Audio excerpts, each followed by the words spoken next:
Owner Builders Unite. Here we are, Crestone, Colorado, with my good buddy Donavan Spitzman, Earthship builder. There's a 2-story Earthship with a little dash of papercrete. Donovan's got his hands in all sorts of alternative building methods and gasification and biodigestation and water degestation.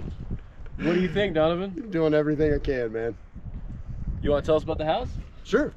So this is a 2-story Earthship with slanted glass, which is breaking pretty much every rule possible in the Earthship books. Sorry, Michael. But the reality of doing it is I like the slanted glass because it gives the interior the ability to grow food year-round.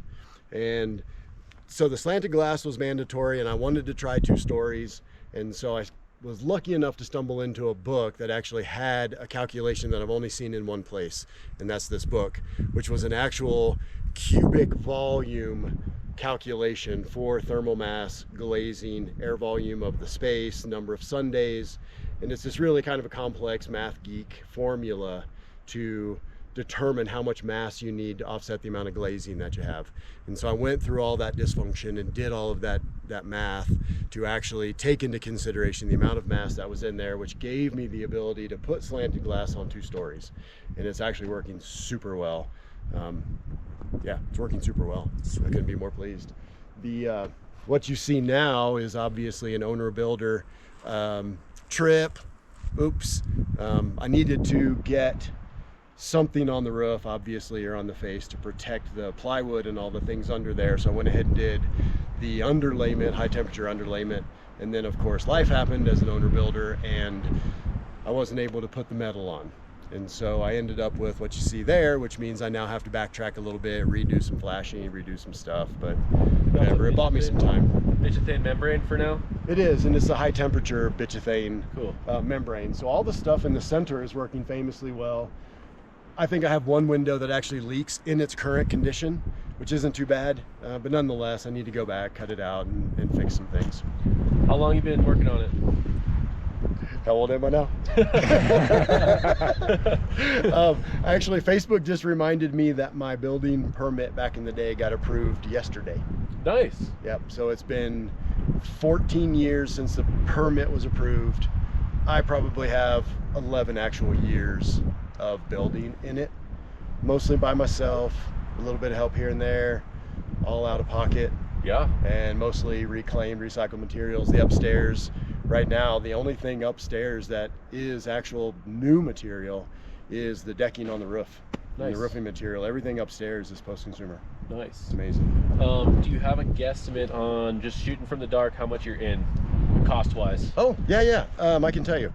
I'm in $50,000 on my dad's apartment, which is about 600 square feet. It got done in about 9 months, from first tire to a roof on top of it. And thank you to the people that helped me with that. And then this is probably going to be another about 75,000. Cool. Is what I'm guessing right now. Nice. And I know that's pretty close. So about 125, and we are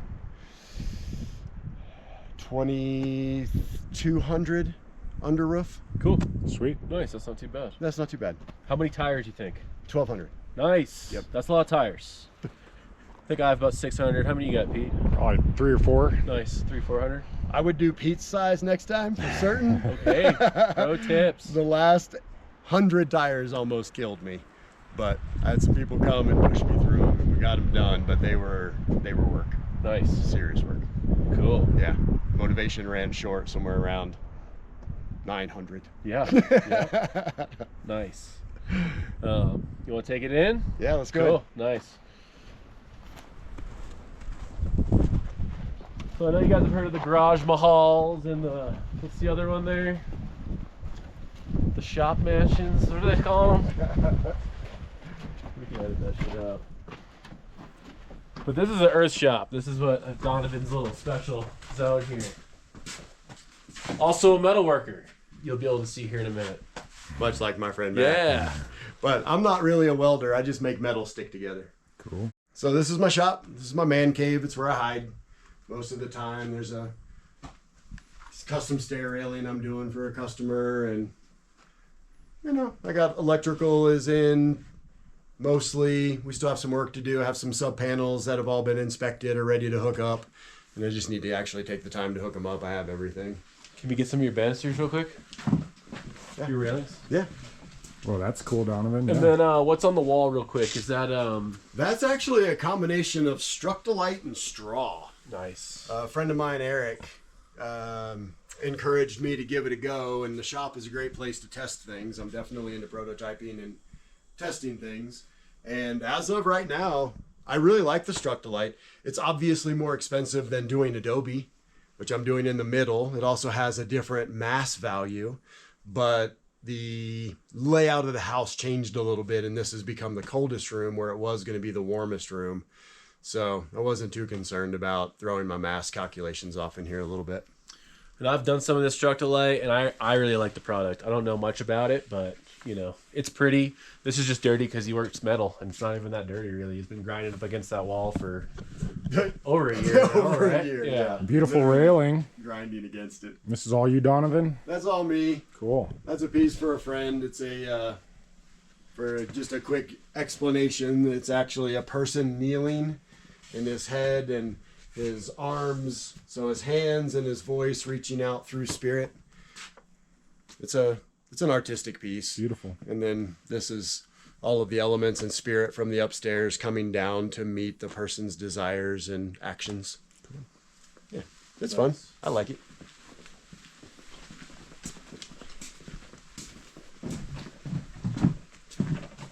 So this will eventually be a middle unit. Right now, again, my dad retired, moved in with me, so this is just our motorcycle shop. I got a metal shop over there. Work on motorcycles over here and a few other things. I was kind of hoping to get this a little bit more cleaned up for you guys, but these big plastic cubies are my prototyping a modular gray water system. The idea being that if any of the cells fail, it's easy to just pull the plastic out, replace it. All of the plumbing is designed so we can route around that planter cell and be able to pull it out, replace it without shutting down the actual system. Smart. Nice. And there's a drawing. It's modeled after a guy named Elisha. I'm just modeling them after his, and then I'm going to put some vertical towers in them, vertical grow towers in them for water recirculation, aeration. Cool. Were you ever sleeping up there at one point? There was a day where there was actually a vertical wall right here. Really? Before the windows went in and before the other shop space was in, this was my apartment. That's where I slept. And it didn't really look a whole lot different other than it had a few more tools in it. Nice. And it didn't have this pile of stuff, but there were motorcycles there. Did you use this cob pack out and then do the Structolite over top of that other finish? Or is it just all Structolite? On the other side, it's all Structolite. Nice. Cool. Yep. I'm going to do all cob in here. Cool. Because of the thermal mass. That one was originally concrete. I always do concrete on the very center because they're like little columns. And I like having the cement columns in there holding up the tires underneath. And then I'll cob over that and back and fill all of these with cob. I'm not a big fan of the Portland and of cement. The mass values of cement and the mass qualities of cement, it takes on heat really quickly, but then it also releases really quickly. So you don't really have much of a lag in there, and it just expels all of the heat out of itself into the room. And then you just kind of end up with an imbalance, in my opinion. So I really like the cob better. I just think it's a better mass material for what we need inside. And I've been in here in the summertime. And I don't feel like you are, but do you feel like you're cooking in here in the summer or no? I'm not cooking in here. Yeah.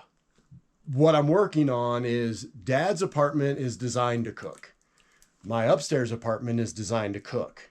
This is designed to be the storage space for all that extra heat. Nice. So I just need to get the ventilation hooked up so that I can push all of that heat into this room. Cool. And then everything backs up into this room. The whole house gets warmer and equalizes in temp. Right. If we do get into a situation where right now, when Dad's apartment overheats, we're now able to just open his door into these two rooms. And it equalizes his temperature and brings temp up in here.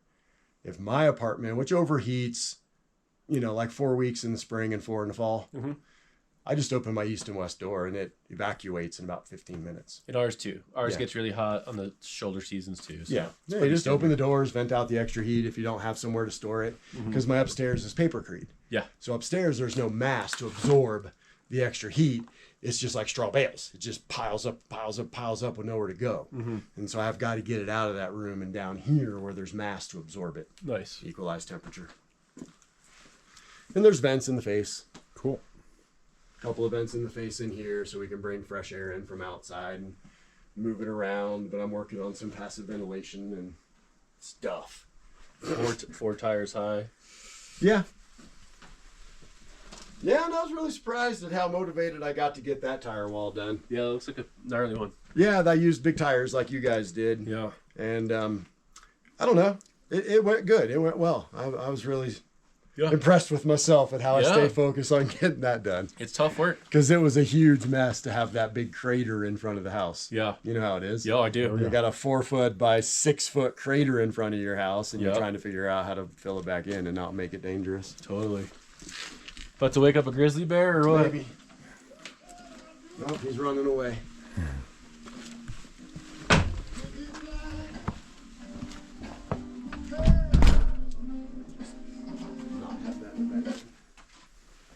So this is currently my dad's apartment. He retired a number of years ago, moved in with me, and this was the apartment that I was working on. And I just kind of moved him into it. But this is, about a wall, and I went ahead and got lazy because I had some family coming and needed to wall in some privacy for them. So I went ahead and threw some drywall up. I'm going to do some prototype with some papercrete coatings on top of that. Same thing with the bottle wall. It still needs a skim coat. I'm going to try some papercrete and see how it goes. But this is a great little apartment. Has everything the dad needs. Stays warm. Now. Speaking of dad, Mr. Spitzman. When you gonna come and donate some money? Next I'm week. tired donating. I'm tired donating. This is Frank Spitzman, Vietnam War vet. Great man. runs our local poker game. Yeah, he does. Tell me this. I don't like to be on film. See you, Frank. You might still have people looking for it.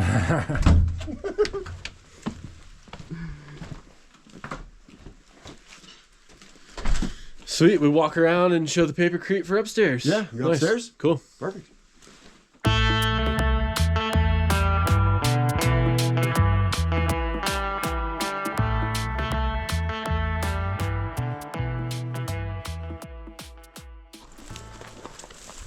So the next steps back here are to take some of this sand, dump it along the back of the building, get the backfill up to here, and then get the roofing from there extended out beyond the tires and start manicuring this into some type of a north side mossy something. And this ground is all the cover. aircrete, This is papercrete. or papercrete rather? Yep. So these are papercrete blocks that I was able to purchase from a company called Mason Green Star down in Texas. This was their poured product, and they're actually now doing a compressed product, which is amazing. And I love their product. I think it's incredible. Papercrete. These particular blocks have an R value of 3.25 an inch, and they're adobe sized. So they're 10 inches wide, 14 inches long, and 4 inches thick. All of my exterior walls are laid 10 inches wide and 14 thick. So I've got an R value of about 45 before I put interior, exterior finish on them. Wow. What's the mortar in between? Is that a 3-2-1 mix or? Nope, that's papercrete. Oh wow. So they send the fiber that they make these out of, and they send the additives that they put in them and give you a formula. Obviously, my formula might have been a little bit Portland heavy, Yeah. but the upside is this, and Holding the roof on too, right? is this right here. One of the things that I love about them, in most brick walls, if you have a crack or you have something that moves or shrinkage, which is what part of that is, the bricks separate at the joints because the mortar and the brick are two different things. Because this is all the same thing, it actually ripped right through the block and tore the block apart. And so from a monolithic wall standpoint, it's all one material, and it doesn't even have a skin coat on it. This end down here also took on a little bit of a split. but you can only see it, I think, on the inside. And I went ahead and got a skim coat on the inside, and I've had no issues with this end of the building. So I know it's just the skim coat to tie all that and lock it together that allowed that to happen.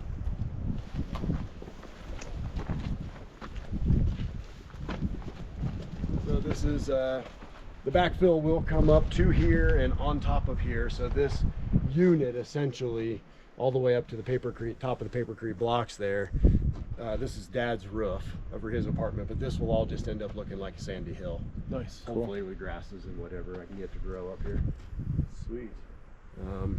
Good down shot of those blocks too. And this is the coming of a root cellar and what I learned to be a little bit of spring runoff that happens in a stream underground that was clipping the corner of this wing wall and backing up. And so I went ahead and opened up the backfill on this side, and I'm going to put in a kind of a root cellar retaining wall and water catchment and move the water out to the front into a groove and culture bed. Plant some fruit trees and some berries in it. More tires. More tires!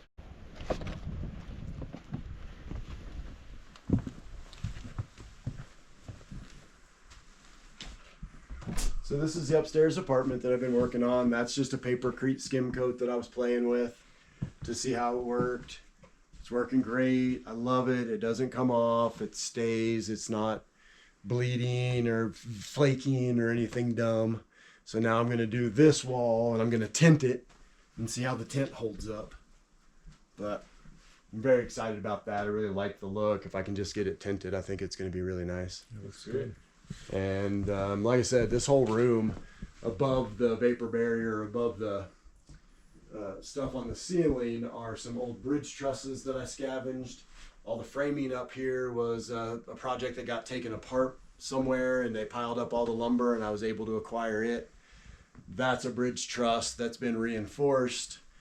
The bottle wall in the front is bottles and papercrete from more of a sound absorption reality.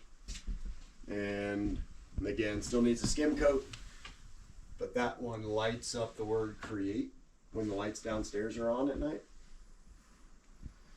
A little bit of a freak. You got some nice views too. Not too bad. And you know, meteor showers are epic. Oh yeah, from the seat here. Yeah. And you want to lose an afternoon? Yeah. Right about 11:30, crawl into that chair. Yeah. And watch from 11:30 to about 2:30 vanish. Yeah. It's awesome. And so this is my upstairs apartment, and what's planned is this is going to be a Murphy bed here.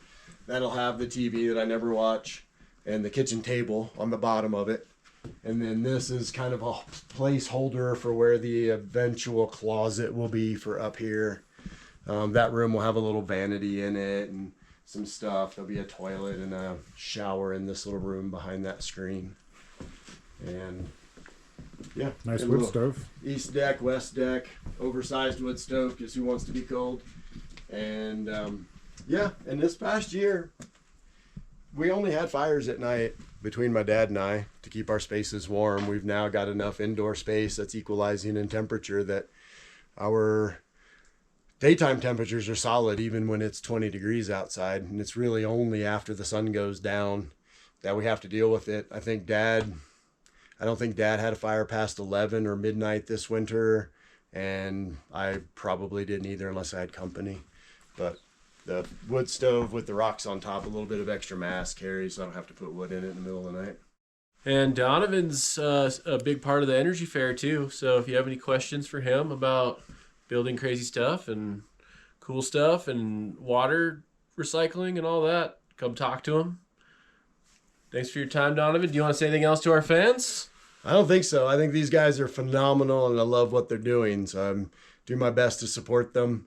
Hopefully you do too. It's really important that we keep these prototypes and keep some of these visions of different ways we can do things outside of stick framing, outside of fiberglass insulation, outside of brand new materials every time we have to do something. There's tons of materials out there, so many other ways to do things. And these guys are just helping keep the word out there that this is actually still happening out in the world and in America specifically. Keeping the dream alive. Donovan Spitzman. Keep his dream alive. Thanks, baby. buddy. Owner Builders Unite. Yeah.